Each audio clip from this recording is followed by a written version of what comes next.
আচ্ছা দেখেন লেকচার 1-এ আমাদের মূল আলোচনার বিষয়বস্তু ছিল কি ফার্স্ট সেমিস্টারের সাথে সেকেন্ড সেমিস্টারের মিলটা কোথায়, তাই না? মানে ফার্স্ট সেমিস্টার কেন আমরা সেকেন্ড সেমিস্টারের জন্য পড়ছি, তাই না? আমরা গত ক্লাসে আলোচনা করেছিলাম ডিজিজ। আপনাদের আজকে একটা অ্যাসাইনমেন্ট ছিল, কেউ করেছেন? সামনে থেকে নিয়ে আসতে হবে স্যার যেরকম করছে মনে হয় এরকম না। ভাই যেভাবে নিয়ে আসে সেভাবে তো ভাই না ওকে নাম লিখা কিছু লেখা দিয়ে দেয়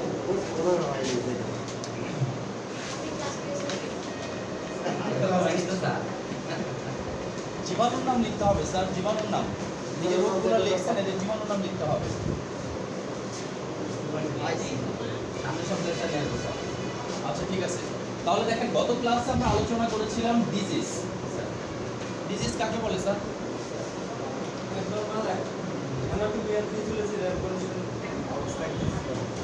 তাহলে আমাদের শব্দের ভিতরে প্রথম যে শব্দ ছিল অ্যাবনর্মাল,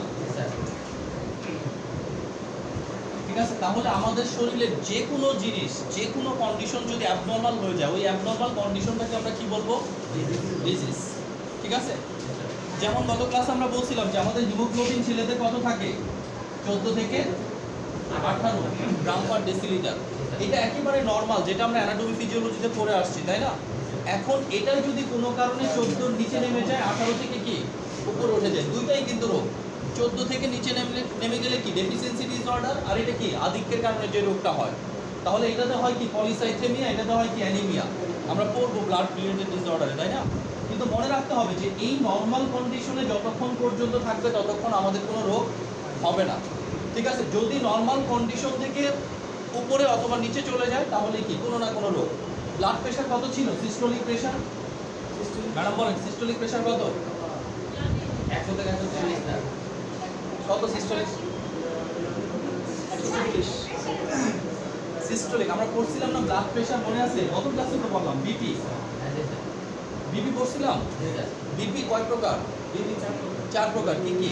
সিস্টোলি, ডায়াস্টোলি, হাইপার সিস্টোলিক, ডায়াস্টোলিক, তাই না? আর যেটা জানার দরকার নাই। ওকে, এখন আমাকে বলেন সিস্টোলিক প্রেশারের নরমাল রেঞ্জ কত? সিস্টোলি নরমালি কেন 100 থেকে 140 100 টু লেস দেন 140। ঠিক আছে? ডায়াস্টোলিক প্রেশার কত? 60 থেকে 90 60 টু লেস দেন 90। ঠিক আছে? এখন বুঝেন, যদি আমাদের এখানে দুইটা রোগ, একটা হচ্ছে হাইপার টেনশন, উচ্চ রক্তচাপ, তাই না? হাইপার, আরেকটা কি? হাইপো। তাহলে হাইপোটেনশন মানে নিম্ন রক্তচাপ, হাইপার টেনশন মানে উচ্চ রক্তচাপ। আমি ব্লাড প্রেশার মাপার পরে বুঝবো তার হাইপার হয়েছে না হাইপো হয়েছে। কিভাবে বুঝবো? রেঞ্জ দেখে। যদি ব্লাড প্রেশার আমি 100 কম, 60 কম পাই তাহলে কি হাইপোটেনশন।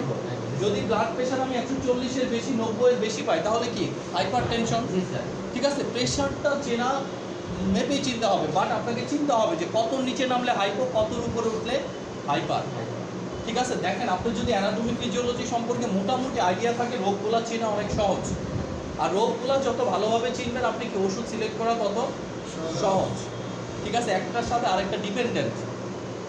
ঠিক আছে? আপনি যদি অ্যানাটমি ফিজিওলজিতে ফাঁকি দিয়ে আসেন, ডিজিজে আপনার কিছুটা কষ্ট হবে, আর ডিজিজে যখন ফাঁকি দিয়ে যাবেন মেডিসিনে আলটিমেট কষ্ট হবে। ঠিক আছে? সেই জন্য এত প্যাচাল রাখতে হয় আপনাদের জন্য। বাট সেকেন্ড ইয়ার থেকে আর এত প্যাচাল নাই, সব আপনার পড়া।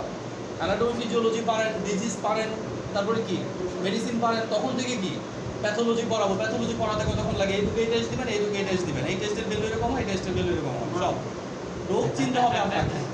তখন পড়ানো আমাদের জন্য অনেক সহজ, বাট প্রথম ইয়ারটা অনেক কঠিন।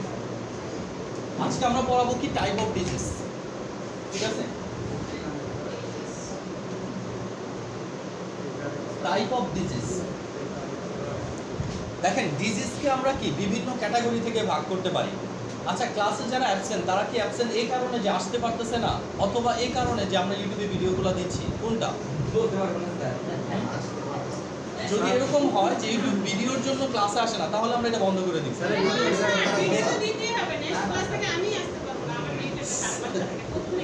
ভিডিও স্যার খুব দরকার। আসলে ভিডিওটা আমাদের উপকার হয়, এখানে যদি ক্লাসে ডাবল ভালো জিরো হয়, দেখলে দেখেন এখানে যদি ডাবল জিরো হয় আপনি ভিডিও দিয়ে কি করবেন? কারণ ভিডিও তো আমার চেয়ে অনেক ভালো ভালো ভিডিও এখানে আছে। ঠিক আছে? ভালো লাগে বুঝছেন না স্যার আমাদের এই ভিডিওটা আমার করবেন কোনো কি? উপকারে আসে এইখানে ক্লাসে পড়ে যখন আমরা দেখি আমার কথাটা বুঝেন, আপনারা যদি ভিডিওর কারণে না আসেন, ক্লাস পার্সেন্টেজ আমার খারাপ থাকে, তাহলে তো দরকার না, আমার আগেই ভালো ছিল। আরে দমা অসুস্থ আচ্ছা, বাকি তো অনেকগুলো, একজন দুইজন না, আপনাদের কি পাস ফেল মিলে কতজন? পাস ফেল অ্যাবসেন্ট তিনজন। স্যার আমি যদি ভাইবা দিই আপনি আমার রিটেক টাকা দিবেন? আমি ওইটা বলবো। যথেষ্ট সুযোগ ছিল, যে পর্যন্ত এখানে রেজাল্ট না দেওয়া হয়েছে। আমি দিব আর ফ্রাইডে আসেন আমি আপনি এরপরে আবার ভাইবা রিটেন সব দিবেন। কতবার করে বলছি আপনাকে, তাই না? আপনাকে বলছি এটাও যে আপনি ইয়াতে দিয়ে দেন, ভিডিও কলে দিয়ে দেন, এরপরও আপনি দেন। আপনিও না বিমো না, কিছুই করার নেই। আমরা বারবার বলছি ভাইবা দিতে হবে, ভাইবাতে পাস ফেল ধরে। স্যার ক্লাসে নিয়ে নিন। ভালো বলছেন। ওকে, তাহলে টাইপ অফ ডিজিজে আমরা যদি আলোচনা করি, ডিজিজকে আমরা আলাদা আলাদাভাবে ভাগ করতে পারবো না। ডিজিজকে আমরা ভাগ করতে পারবো একটা নির্দিষ্ট কি প্রসপেক্ট থেকে। কীরকম প্রসপেক্টটা আমরা চিন্তা করি? যেমন ক্লাসের ছেলে মেয়েদের যদি আমি ভাগ করি, ভাগ করা যাবে না? দুজন মেয়ে বাকিরা কি ছেলে, তাহলে মানুষগুলোকে দুই ভাগে ভাগ করলাম, মেল আর ফিমেলের উপর ভিত্তি করে। আবার যদি লম্বা ফর্সা এক একজনের এক একভাবে ভাগ করা যায় না? ঠিক ডিজিজগুলোকেও কি আমরা এক একটা কি মানে গাইডলাইনগুলোকে এক এক জায়গায় ভাগ করবো। কীরকম? প্রথমে যদি আমি চিন্তা করি রোগটা নতুন না পুরাতন, তাহলে আমি যদি ডিউরেশনটা করি, মানে রোগটা কি একেবারে নতুন এবং তীব্র না পুরাতন, এটার উপর যদি ভিত্তি করি রোগ দুই ভাগে ভাগ হবে। সকল রোগ দুই ভাগে ভাগ হবে। একটা হবে কি অ্যাকিউট, আরেকটা হবে কি ক্রনিক। তাহলে একটা হবে কি অ্যাকিউট ডিজিজ, আরেকটা হবে কি ক্রনিক ডিজিজ। এখন আমি যদি বলি যে দুইটা অ্যাকিউট ডিজিজের নাম বলেন, ধরেন ভাইবা পরীক্ষায় আসছেন, আমি জিজ্ঞেস করছি কি দুইটা অ্যাকিউট ডিজিজের নাম বলেন, এখন আপনি কি বলবেন? জ্বর মাথা ব্যথা বলবেন? রোগের সামনে অ্যাকিউট শব্দটা নামাই দিলে কি, যেমন অ্যাকিউট নিউমোনিয়া, অ্যাকিউট ব্রঙ্কাইটিস, তাহলে অ্যাকিউট ডায়রিয়া, অ্যাকিউট কলেরা। তার মানে কি অ্যাকিউট শব্দ বললে আমরা বুঝবো দুইটা জিনিস। অ্যাকিউট, অ্যাকিউট অর্থ হচ্ছে নতুন এবং তীব্র, একটা রোগকে ইন্ডিকেট করতেছে যে রোগটা খুবই নতুন এবং কি তীব্র, সিভিয়ারিটি কি অনেক বেশি। আর ক্রনিক মানে কি রোগটা পুরাতন সহনীয়, যেমন বাতের ব্যথা, বাতের ব্যথা অনেক বছর ধরে আছে, সহনীয় বাট কি পুরাতন রোগ। তাহলে কোনো রোগের আগে যদি আমি পুরাতন লিখে দেই, যেমন টনসিলাইটিস একটা রোগের নাম, কি নাম? টনসিলাইটিস, সাইনোসাইটিস, তাই না? সাইনোসাইটিস, টনসিলাইটিস, সাইনোসাইটিস দুইটা রোগ না? আমি আবার বললাম অ্যাস্তমা, ঠিক আছে? এগুলো রোগ। এখন এই রোগগুলোকে আমি কি আলাদা করে ফেলতে পারি যদি অ্যাকিউট আর ক্রনিক লাগাই দিই। যেমন আমি বললাম অ্যাকিউট, অ্যাকিউট লাগালে কি হলো? অ্যাকিউট টনসিলাইটিস, তার মানে কি টনসিলাইটিসটা নতুন এবং তীব্র, প্রচন্ড গলা ব্যথা হচ্ছে, তার সাথে কি শরীরে জ্বরও আছে, তাহলে এটা কি অ্যাকিউট টনসিলাইটিস। সাইনাসের আগে যদি লাগাই ক্রনিক সাইনোসাইটিস, সাথে সাথে আমি বুঝবো কি পুরাতন এবং কি সহনীয় বাট কি তার সাইনাসের প্রবলেম আছে, অনেক দিন ধরে তার সাইনাসের প্রবলেম আছে। অ্যাসমার আগে যদি আমি লাগাই অ্যাকিউট অ্যাসমা, তাহলে কিন্তু আমি বুঝবো তীব্র প্রচন্ড শ্বাসকষ্ট হচ্ছে। যদি লাগাই ক্রনিক অ্যাসমা, তাহলে বুঝবো কি অনেক দিন ধরে সে শ্বাসকষ্টে ভুগতেছে, রোগটা কি সহনীয়, পুরাতন এবং সহনীয়। তাহলে দেখেন আমাদের যখন কোনো প্রেসক্রিপশন দেখবো বা আমরা যদি কখনো কোনো জায়গায় সিসি লিখি, ওখানে দেখবেন অ্যাকিউট হেডেক, অ্যাকিউট হেডেক মানে কি থাকবে? তীব্র এবং কি নতুন ব্যথা, মাথা ব্যথাটা কি তীব্র এবং নতুন। অ্যাকিউট মাইগ্রেন, অ্যাকিউট মেনিনজাইটিস, ঠিক আছে? তাহলে যে কোনো রোগের আগে আমি অ্যাকিউট এবং ক্রনিক লিখে রোগটাকে কি করে ফেলতে পারি? ভাগ করে ফেলতে পারি। রোগের লক্ষণ লক্ষণ সব কিছু কি হয়ে যাবে? আলাদা হয়ে যাবে। ক্লিয়ার তো এতটুকু? তাহলে আমরা কি ডিউরেশনের উপর ভিত্তি করে রোগকে দুই ভাগে ভাগ করতে পারি, একটা হচ্ছে অ্যাকিউট, একটা হচ্ছে কি ক্রনিক। তাহলে আমি যদি বলি দুইটা ক্রনিক রোগের নাম লেখেন, যে কোনো রোগের সামনে ক্রনিক লিখে দিলে ক্রনিক রোগ হয়ে যাবে, যে কোনো রোগের সাথে অ্যাকিউট লিখে দিলে অ্যাকিউট হয়ে যাবে। জি ম্যাডাম, হাত তুললেন মনে হলো? ওকে, আচ্ছা এবার আমরা 2 নাম্বারটা চিন্তা করি যে 2 নাম্বার কোন অ্যাকর্ডিং টু কিসের উপর ভিত্তি করে আমরা কি রোগটাকে ভাগ করব। দেখেন প্রত্যেকটা রোগ বিভিন্ন জীবাণুর কারণে হতে পারে, প্রত্যেক রোগ না, কিছু রোগ বিভিন্ন জীবাণুর কারণে হয়ে থাকে। তাহলে জীবাণুর উপর ভিত্তি করলে কি রোগগুলোকে আমরা ভাগ করতে পারবো না? যেমন positive organism, positive organism. Sir এক হলো ডিপ্রেশন আর দুই হলো এটা স্যার। হ্যাঁ, 2 নাম্বার হচ্ছে এটা পজিটিভ অর্গানিজম। তাহলে আমাদের দেহে রোগ সৃষ্টিকারী জীবাণুগুলো কি কি আছে? সহজভাবে যদি আমরা বলি, আমাদের কি শরীরে ব্যাকটেরিয়া আক্রমণ করতে পারে, তাই না? ব্যাকটেরিয়া আক্রমণ করতে পারে, শরীরে কি ভাইরাস আক্রমণ করতে পারে, তাই তো? ভাইরাস দিয়ে রোগ হয় না? প্রিয়া বলেন, 2টা রোগের নাম বলেন ভাইরাস দিয়ে হয়। Corona virus. করোনা ভাইরাস তো রোগের নাম না, জীবাণুর নাম। আচ্ছা, ওইটা। ডেঙ্গু। হ্যাঁ, তাহলে ডেঙ্গু একটা রোগ, যে রোগটা কি ভাইরাস দিয়ে হয়। এটা বানানটা বুঝছি। ব্যাকটেরিয়া না, না, না, VIRUS পজিটিভ CAUSITIV, বইটা দেখেন না, বইয়ের 2 নাম্বারটা পজিটিভ অর্গানিজম। তাহলে একটা হচ্ছে ব্যাকটেরিয়া, একটা হচ্ছে ভাইরাস। ভাইরাস দিয়ে কি কোভিড-19, ডেঙ্গু সবচেয়ে প্রচলিত 2টা রোগ। 2টা রোগই কি হচ্ছে? ভাইরাস দিয়ে হচ্ছে। ঠিক আছে? আবার কাউকে যদি জিজ্ঞেস করি ডেঙ্গু কি দিয়ে হয়, মশা দিয়ে হয়। বুঝতে হবে যে ডেঙ্গু কি মশা দিয়ে হয় না, কি হয়? মশা দিয়ে ছড়ায়। ঠিক আছে? ডেঙ্গু রোগটা ছড়ায় মশা দিয়ে। ওকে, তাহলে ব্যাকটেরিয়া, ভাইরাস, 3 নাম্বারটা কি? Fungal, fungi. ঠিক আছে, ফাঞ্জি বা ফাঙ্গাল, ছত্রাক সহজ করে যদি বলি। 4 নাম্বারটা হচ্ছে কি? প্রোটোজোয়া। প্রোটোজোয়া অথবা প্যারাসাইট। তাহলে এই যে 4টা জীবাণু, এই 4 ধরনের জীবাণু দিয়ে আমরা সাধারণত কি বিভিন্ন রোগে আক্রান্ত হই। তাহলে দেখেন, আমরা যদি এমন একটা জীবাণু দিয়ে আক্রান্ত হই, যে জীবাণুটা হচ্ছে ব্যাকটেরিয়া, তাহলে এই জীবাণু দিয়ে আক্রান্ত হলে যে রোগগুলো হবে এগুলোকে আমরা কি বলবো? Bacterial disease. Parasite sir. Parasite বা প্রোটোজোয়া, ব্যাকটেরিয়াল ডিজিজ। যেমন একটা ব্যাকটেরিয়াল ডিজিজের নাম বলেন দেখি, আপনি বলেন ব্যাকটেরিয়াল একটা ডিজিজের নাম, লিখছেন তো? আমাদের জিজ্ঞেস করতেছেন আবার ব্যাকটেরিয়াল ডিজিজ। হ্যাঁ, যেমন রিমেটিক ফিভার, বাতজ্বর। বাতজ্বর একটা জীবাণু দিয়ে হয়, নাম কি? স্ট্রেপ্টোকক্কাস কি পায়োজেন বা বিটা হেমোলাইটিকাস স্ট্রেপ্টোকক্কাস। তাহলে এটা একটা ব্যাকটেরিয়া দিয়ে যেহেতু হচ্ছে bacterial disease. Typhoid fever, typhoid হয় না আমাদের? জি স্যার। তাহলে টাইফয়েড যখন হবে, টাইফয়েডের সুনির্দিষ্ট কিছু লক্ষণ থাকবে। টাইফয়েডে কি থাকবে? সুনির্দিষ্ট কোনো লক্ষণ থাকবে। ওই লক্ষণ দিয়ে আমরা কি করব? বুঝবো রোগীর টাইফয়েড হয়েছে। এখন চিকিৎসা করব কি লক্ষণের? চিকিৎসা করব কি জীবাণু, কারণের, তাই না? তাহলে কারণটা কি? Salmonella typhi.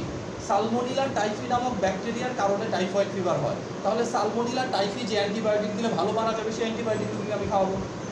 ঠিক আছে? এখন আমি যদি নাই বুঝি ওনার টাইফয়েড হয়েছে, তাহলে কি দিব? কিছুই দিতে পারবো।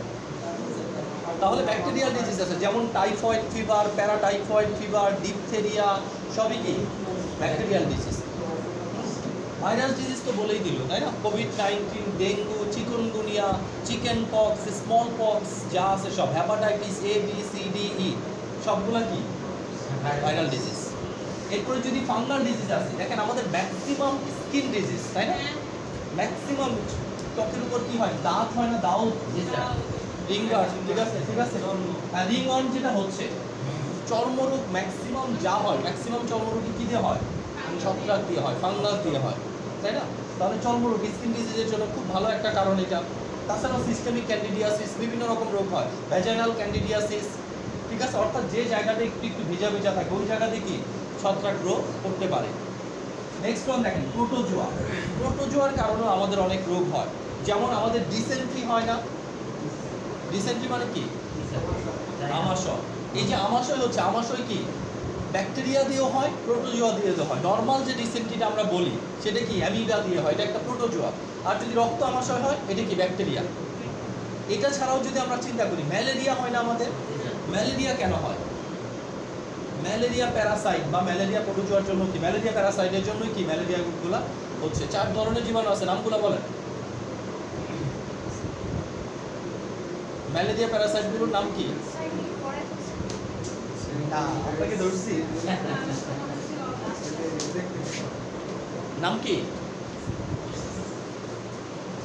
পরীক্ষা না দিলে মনে আসবে না, পরীক্ষা দিতে হবে।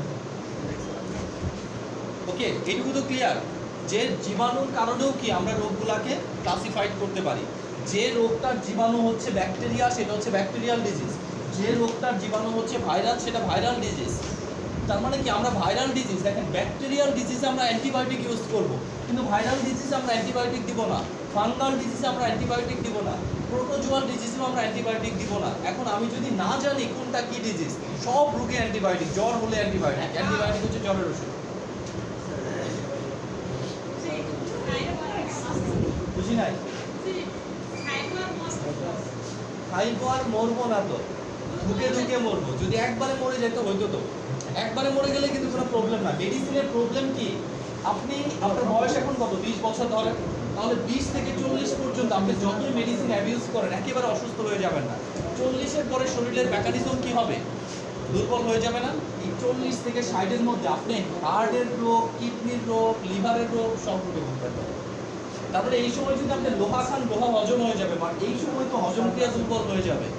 তখন এই যে হজম করছেন, এই হজমের প্রভাবটা এই জায়গায় পড়বে। তার মানে আমরা যদি এই জীবনটাকে সুরক্ষিত করতে চাই, এই জীবনটাতে আমাদের কি ওষুধের ইউজ ম্যাক্সিমাম লেভেলের কমাতে হবে। ওষুধ আমাদের বন্ধু না, ঠিক আছে? কোনোভাবে ওষুধকে আমাদের বন্ধু মনে করা যাবে না, কোনোভাবে ওষুধকে আমাদের বন্ধু মনে করা যাবে না, ঠিক আছে? ওষুধ একটা বিষ।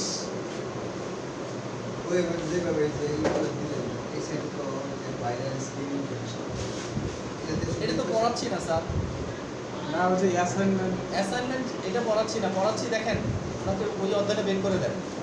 ডিজিজ প্রোফাইল পড়াচ্ছি আমরা, দেখেন পেজ নাম্বার কত, এদিকে থেকে উল্টান, ওইদিকে যান। হ্যাঁ, 8 নাম্বার পেজ বের করেন। আমি ওইটা ওইটা আপনাদের দিছি অ্যাসাইনমেন্ট লেখার সুবিধার জন্য। ওইখানে অ্যাসাইনমেন্টের অনেক রূপ দেওয়া আছে, এখানে দেখেন আমরা যেটা পড়াচ্ছি এই অধ্যায় থেকে, ঠিক আছে? 2 নাম্বার পয়েন্ট পর্যন্ত আমরা পড়ছি, তাই না? ওকে, এরপরে আমরা 3 নাম্বারটা পড়ি। 3 নাম্বারটা কি বলছে? ইমিউন সিস্টেমের উপর ভিত্তি করে রোগকে আবার কি ভাগ করা যায়, তাই না? যেমন ধরেন ইমিউন সিস্টেম বলতে কি বোঝায় ম্যাডাম? ইমিউন সিস্টেম বলতে বোঝায় রোগ প্রতিরোধ ক্ষমতা, তাই না?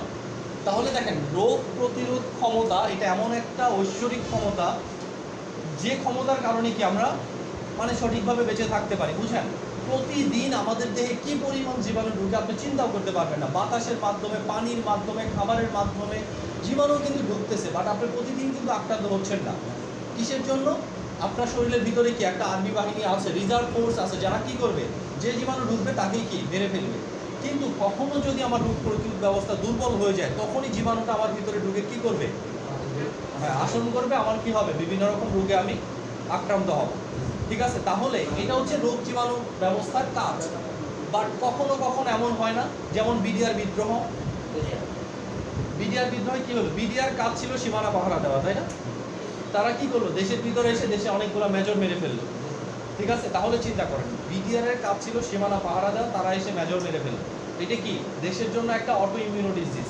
আমাদের বডিতে এই কাজগুলো হয় কিরকম? বডিতে আমাদের ডাব্লিউবিসি তো কি ইমিউন সিস্টেমের মূল সেল।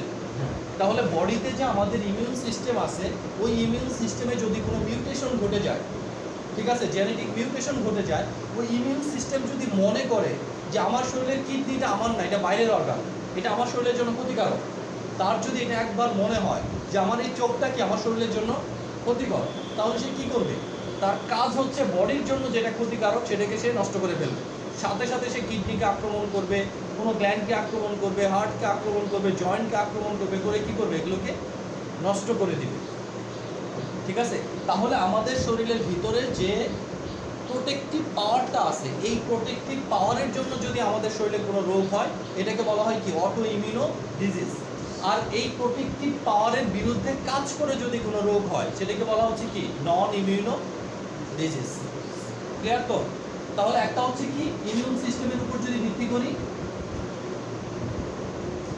কি হবে, একটা হবে অটো ইমিউনো ডিজিজ, আরেকটা কি হবে নন ইমিউনো ডিজিজ। তাহলে অটো ইমিউনো ডিজিজের একটা एग्जांपल দেন। যদি আমরা বলি কি রিউমাটয়েড আর্থ্রাইটিস, এটস কি অটো ইমিউনো ডিজিজ, ঠিক আছে? এরকম অ্যালার্জিক রাইনাইটিস, ঠিক আছে, আর্টিকেরিয়া, অনেক সময় কি অটো ইমিউনো ডিজিজের কারণেই হয়ে থাকে। অ্যালার্জিক রিয়াকশনগুলো যা হয় সব কি ইমিউন সিস্টেমের হাইপার অ্যাক্টিভিটির জন্য হয়। নন ইমিউনো ডিজিজ কি? যত ডিজিজ আছে, সাইনোসাইটিস, টনসিলাইটিস, ব্যাকটেরিয়াল ডিজিজ যা আছে সবই কি নন ইমিউনো ডিজিজ। ঠিক আছে, তাহলে ইমিউন সিস্টেমের উপর ভিত্তি করে ডিজিজকে আমরা দুই ভাগে ভাগ করতে পারি, একটা হচ্ছে অটো ইমিউনো ডিজিজ আর একটা হচ্ছে কি নন ইমিউনো ডিজিজ। এখন আমরা যদি ইনফ্লামেশনের উপর চিন্তা করি, ঠিক আছে, ইনফ্লামেশনের উপর চিন্তা করলেও ডিজিজ কয় প্রকার হবে? দুই প্রকার হবে। কি কি? একটা হচ্ছে ইনফ্লামেটরি ডিজিজ আর একটা কি নন ইনফ্লামেটরি ডিজিজ। তার মানে কি একটা ডিজিজে কি হয়, ইনফ্লামেশনের কার্ডিনাল সাইন হচ্ছে কি লাল হবে, ফুলে যাবে, ব্যথা হবে, এগুলো হবে। তার মানে যে ডিজিজে এই জিনিসগুলো হবে, যে ডিজিজে জ্বর হবে, যে ডিজিজে ব্যথা থাকবে, সবই কি ইনফ্লামেটরি ডিজিজ। যে ডিজিজে লাল হয়ে যাবে এটা কি ইনফ্লামেটরি ডিজিজ। আর যে ডিজিজে লাল হবে না, ব্যথা হবে না, ফুলে যাবে না, এগুলো কি নন ইনফ্লামেটরি ডিজিজ। যেমন নন ইনফ্লামেটরি ডিজিজ কি আছে? যেমন হাইপার টেনশন, গায়ে জ্বর আসে, ডায়াবেটিক্স মেলাইটাস, গায়ে জ্বর আসে, কোনো ইনফ্লামেটরি ডিজিজ নাই। ঠিক আছে, আবার আমি যদি বলি কি টাইফয়েড ফিভার, প্যারাটাইফয়েড ফিভার, সবগুলাই কি ইনফ্লামেটরি বা ইনফেকশিয়াস ডিজিজ। ক্লিয়ার তো এতটুকু? তাহলে ইনফ্লামেশনের উপরও যদি আমি ভিত্তি করি রোগকে কয় ভাগে ভাগ করা যাবে? দুই ভাগে। একটা হচ্ছে কি ইনফ্লামেটরি ডিজিজ আর একটা কি নন ইনফ্লামেটরি ডিজিজ। নেক্সটটা কি আছে? অ্যাকর্ডিং টু কি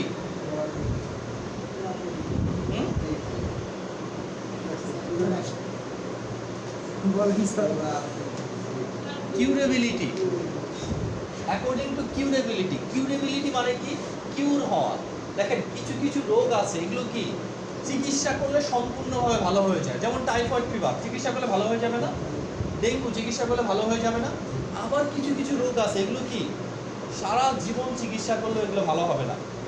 ঠিক আছে, এখন চিন্তা করেন যে সকল রোগ ভালো হয়ে যায় এটা কিউরেবল ডিজিজ, আর যে রোগগুলো ভালো হয় না এগুলো কি নন কিউরেবল ডিজিজ অথবা আনকিউরেবল ডিজিজ।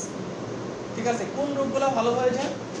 এই যে বললাম টাইফয়েড, প্যারাটাইফয়েড, মানে ট্রিটমেন্ট একই, মানে রোগের এক্সাম্পল একটাই অনেক জায়গায় হতে পারে, বাট ধরনটা কি হবে আলাদা হবে। যেমন টাইফয়েড, নিউমোনিয়া এগুলো ভালো হয়ে যায় না, এগুলো কি কিউরেবল ডিজিজ। আবার টাইফয়েড, নিউমোনিয়াকে ব্যাকটেরিয়াল ডিজিজও বলা যেতে পারে। ঠিক আছে, আবার চিন্তা করেন আমি যদি ডায়াবেটিক্সের কথা চিন্তা করি, এটা ভালো হয়ে যায়, হাইপার টেনশন ভালো হয়ে যায়, তাহলে এগুলো কি নন কিউরেবল ডিজিজ। আবার এগুলো নন ইনফ্লামেটরি ডিজিজ। নেক্সট ওয়ান কি আছে? লংজিবিলিটি। তার মানে কি আমি লংজিবিলিটি বলতে বোঝাচ্ছি রোগটা কতদিন থেকে আমার শরীরে আছে। রোগটা কি জন্মের আগে থেকে আমার শরীরে আছে নাকি রোগটা পৃথিবীতে আসার পর আমার শরীরে আসছে। ঠিক আছে, যেমন রোগটা যদি জন্মের আগেই হয়, মানে আমি জন্মানোর আগে মায়ের গর্ভেই কি এই রোগটা আমার হয়ে গেছে, এই টাইপের রোগগুলোকে বলা হয় কনজিনেটাল। কি বলা হয়? কনজিনেটাল। যেমন ডাক্তার অনেক সময় বলে কনজিনেটাল হার্ট ডিজিজ, কনজিনেটাল লাংস ডিজিজ। তাহলে কনজিনেটাল শব্দ থাকা মানে আপনি কি বুঝবেন? যে রোগটা বাই বর্ন, জন্মগতভাবে হয়েছে।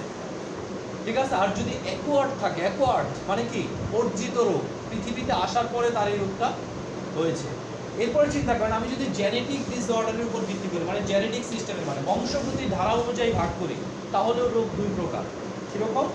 এক ধরনের রোগ আছে জেনেটিক ডিজিজ, বাবার থাকলে ছেলের হবে, ছেলের থাকলে তার ছেলে, তার মেয়ে, তার ছেলে, এইভাবে কি হতেই থাকবে, বংশগত। আরেকটা রোগ কি বংশগত না। ঠিক আছে, তাহলে বংশগত রোগ যেটা না সেটা কি হবে? নন জেনেটিক। আরেকটা কি জেনেটিক্স। এরপরে আমি যদি নিউট্রিশনকে বেসিক ধরি, নিউট্রিশন, তাহলে কি কিছু কিছু রোগ আছে নিউট্রিশনের কারণে হয়, তাই না?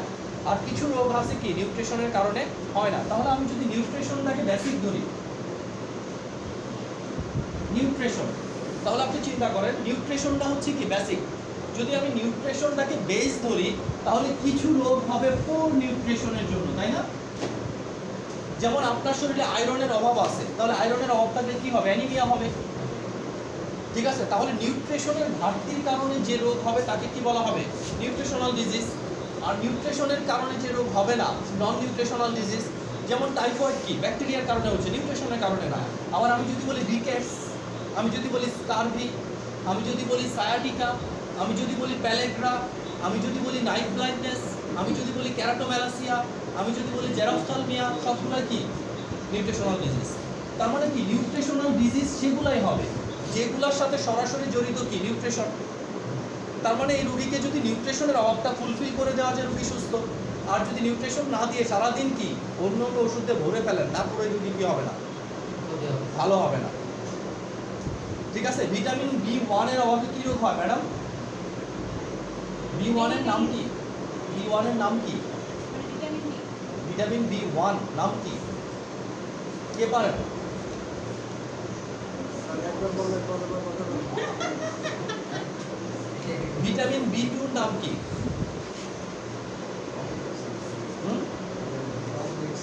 ভিটামিন বি কমপ্লেক্সের ভিতরিতেই নামগুলো। ভিটামিন B2 এর নাম কি? এই এখানে আমরা যে ওই সময় কিছু রোগ পড়েছিলাম মনে আছে আপনাদের? ভিটামিন এর অভাবে কি রোগ হয়? রাতকানা মানে নাইট ব্লাইন্ডনেস। আমরা আরো এই অধ্যায়ে এটা আরো ভালো করে বলবো। ওই সময় তো শুধু পড়ছি কি ভিটামিন এর অভাবে রাতকানা রোগ হয়। এখন আমরা বলবো ভিটামিন এর অভাবে রাতকানা কেন হয়। ঠিক আছে, কেন হয় যদিও বলেছিলাম, কারণ মনে আছে ভিটামিন এর অভাবে। কেন হয়? ওই যে ছোট মাছ খাই না। ছোট মাছ খান না তো কি হয়েছে? ভিটামিন ভিটামিন এর অভাবে তো ভিটামিন এ কি শুধু ছোট মাছে থাকে? মানে ওই খাবার তো- গাজর খান না, মাইনাসের হ্যাঁ, গাজরে তো আমি মিষ্টি খাই। কুমড়া খান না, তাহলে তো ভিটামিন এ পর্যাপ্ত থাকার কথা। এই না, মাইনাসের আমার কারণে পছন্দ হয় আছে, আমার মানে মানুষের হয়। এই মাইনাসের কারণে হয় এ মাইনাসের কারণে হয়। আচ্ছা, এ মাইনাস এ প্লাস কোনো বিষয় না। মেইন কথা হচ্ছে আমরা কি পড়ছি? চোখ পড়ছি না, চোখের বিভিন্ন পার্টগুলো পড়ছি না। চোখের খুবই গুরুত্বপূর্ণ একটা পার্ট পড়ছিলাম কি রেটিনা, মনে আছে? রেটিনা কি চোখের তিনটা লেয়ারের একটা লেয়ার। ফার্স্ট তিনটা লেয়ারের নাম বলতে পারবেন কেউ? ভিতরের ফার্স্ট লেয়ার হচ্ছে রেটিনা। বাইরের দুইটার নাম স্ক্লেরা আর করোয়েড। করোয়েড, তাই না? এখন কথা হচ্ছে এই যে রেটিনাটা যে তৈরি হয়, রেটিনাতে কয় ধরনের সেল থাকে? স্যার আমার ফার্স্ট সেমিস্টার রেটিনাতে কয় ধরনের সেল থাকে? এখন তো আর আপনাকে যেতে হবে না, এখন আপনি নিজে বাসায় দেখলেই পারবেন। রেটিনাতে দুই ধরনের সেল থাকে। একটা ছিল কি রড সেল, আরেকটা কি কোন সেল। রড সেল, কোন সেল। রড সেলের কাজ কি? রড সেলের কাজ হলো আবছা আলোতে দেখতে সাহায্য করা, আর কোন সেলের কাজ কি? এরকম উজ্জ্বল আলোতে দেখতে সাহায্য করা। তাহলে চিন্তা করেন যদি আমার রড সেল নষ্ট হয়ে যায় আমি কি করব? অল্প আলোতে চোখে দেখবো না, কিন্তু ভালো আলোতে কিন্তু আমি ঠিকই দেখবো, কারণ আমার কোন সেল কি আছে?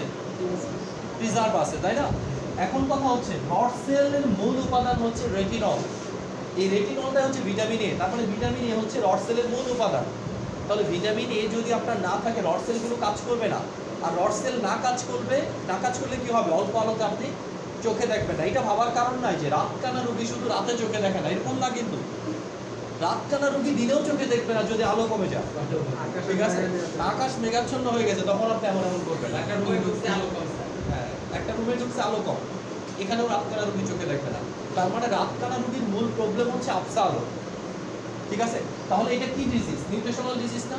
এখন আপনি দুনিয়ার ওষুধ দেন, চোখ কি অপারেশন করে ফেলে দেন, তারপরেও কোনো লাভ হবে না যে পর্যন্ত ভিটামিন এটাকে কি ফুলফিল করে দেওয়া না হবে। আসলে কি এইসব রোগী ভালো করা কঠিন ব্যাপার। কেন জানেন? মনে করেন রোগীর বয়স 20 বছর, বিয়ে শাদী করে নাই, মেয়ে হোক ছেলে হোক, যখনই রাতকানা হয়েছে কাউকে বলবে না। ঠিক আছে, রাতকানা হলে কি কাউকে বলবে না, সে রাতের বেলা চুপচাপ বসে থাকবে, কোনো জায়গা থেকে লড়বে না, টেবিলে বসে আসে তো আছে। ঠিক আছে, আলটিমেট কাউকে জানাবে না। কিন্তু এটা ভবিষ্যতে কি রাতকানা থাকবে না, এই রাতকানা থেকে ধীরে ধীরে দিন কানার দিকে যাবে। হ্যাঁ, চোখের ভিতরে কি করবে? এক সময় সাদা সাদা বায়ো স্পট পড়বে, তখন দিনের বেলা দেখতেও কি তার সমস্যা হবে। এই সময় সে সানগ্লাস ব্যবহার করবে যে কেউ যেন তার চোখ না দেখে, দেখলে বিয়ে শাদী বন্ধ। মেয়েদের ক্ষেত্রে বিশেষ করে রাতকানা হয়েছে যদি শুনে শেষ, বিয়ে শাদী আর হবে না।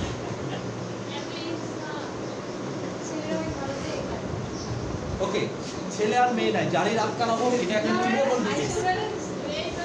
ঠিক আছে, এটা একটা ট্রিটেবল ডিজিজ। যদি কারোর হয়, আপনি যদি আপনার ছেলে মেয়েকে সচেতন না করেন তাহলে সেটা নিয়ে ভয় পেতে পারে। এটা শুধু এরকম না, আমাদের ভাই বোন ছেলে মেয়ে যারা আছে সবার সচেতনতার জন্য এটা বলা, তাই না? কারণ এই কাজগুলো তারা করবে যদি তাদের ভিতরে এই লক্ষণগুলো দেখেন যে রাতের বেলা সে কোনো জায়গায় যায় না, রাতের বেলা কখনো ব্যাডমিন্টন খেলতে যায় না, তাহলে বুঝবেন সমস্যা আছে। জিজ্ঞেস করবেন যে ভিটামিনের অভাব আছে কিনা। ঠিক আছে, ফ্রি হতে হবে।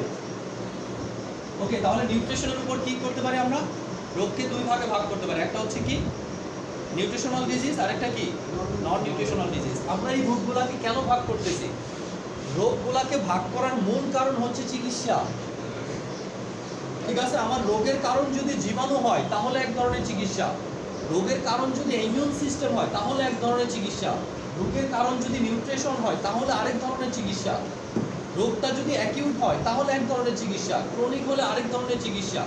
তাহলে আমার মূল থিম কি? চিকিৎসা না? এখন চিকিৎসার জন্য আমাকে রোগগুলোকে কী করে নিতে হবে? আলাদা করে নিতে হবে। ঠিক আছে, যদি আমি রোগ আলাদা করতে না পারি তাহলে আলটিমেট কি? ওই যে কমন চিকিৎসা মুখস্থ যেটা পারি ওটা তো দিতেই পারবো। ঠিক আছে, জ্বর হলে প্যারাসিটামল আর অ্যান্টিবায়োটিক। ঠিক আছে, অথবা কি লিস্ট হবে, এরকম মাঝে মাঝে দেখা যায় না ওষুধের লিস্ট, এখান থেকে শুরু হয়ে এই দিকটা পার হয়ে পরের পৃষ্ঠায় জ্বরের চলে গেছে। সব দিবেন যে পৃথিবীর যত ওষুধ আছে সব খান, কাজ করে একটা না একটা কাজ করতে হবে।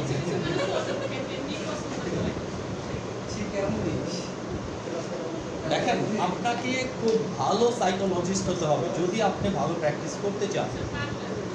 কারণ কি পাগল হয়ে যাবে।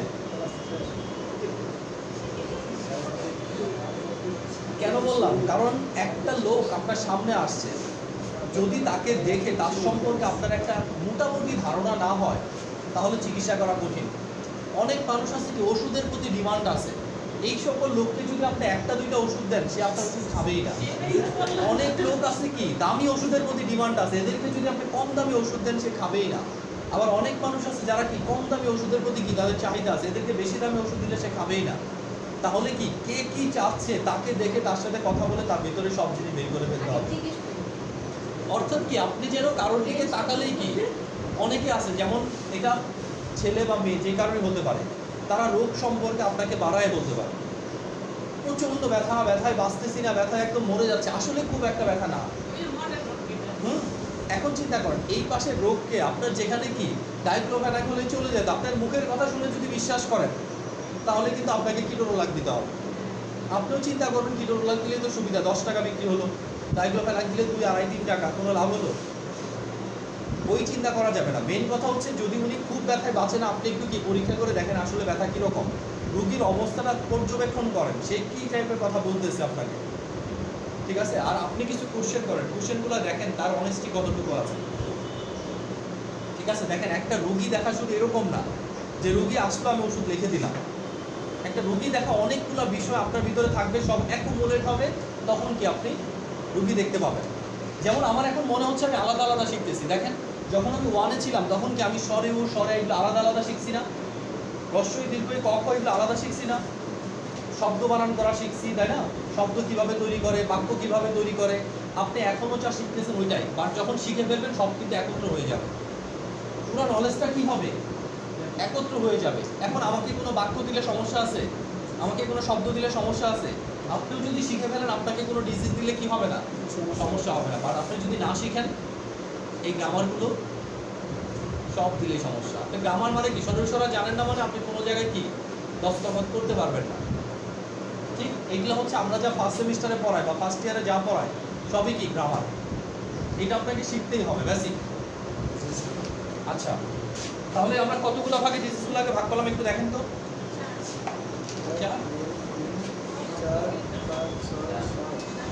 7, আরেকটা নিউট্রিশনাল ডিসঅর্ডার, এটা আমরা বলে দিছি নিউট্রিশনের উপর ভিত্তি করে, অ্যাকর্ডিং টু নিউট্রিশন এইভাবে লাগে,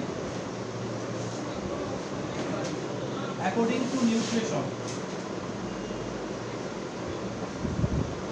অ্যাকর্ডিং টু নিউট্রিশন দুই প্রকার, একটা হচ্ছে নিউট্রিশনাল, আরেকটা হচ্ছে কি নন নিউট্রিশনাল।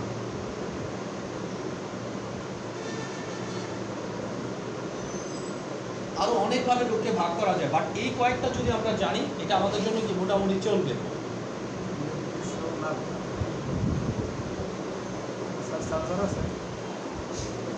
চার্জ দিতে হবে আপনাকে, আছে ওখানে দিয়ে আসেন। আমি ভাবছি আপনার চার্জার লাগবে, আমার লাগবে রোজা তো কই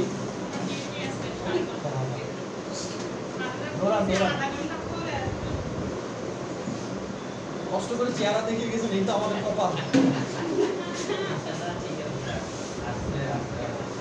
ওকে তাহলে কি অ্যাকর্ডিং টু নিউট্রিশন কি দেখলাম আমরা? নিউট্রিশনাল, আরেকটা কি নন নিউট্রিশনাল, এটা মনে রাখতে হবে। আচ্ছা, ফার্স্ট থেকে আমরা একটু ধরি। আপনি বলেন স্যার, ডিউরেশনের উপর ভিত্তি করে রোগ কত প্রকার?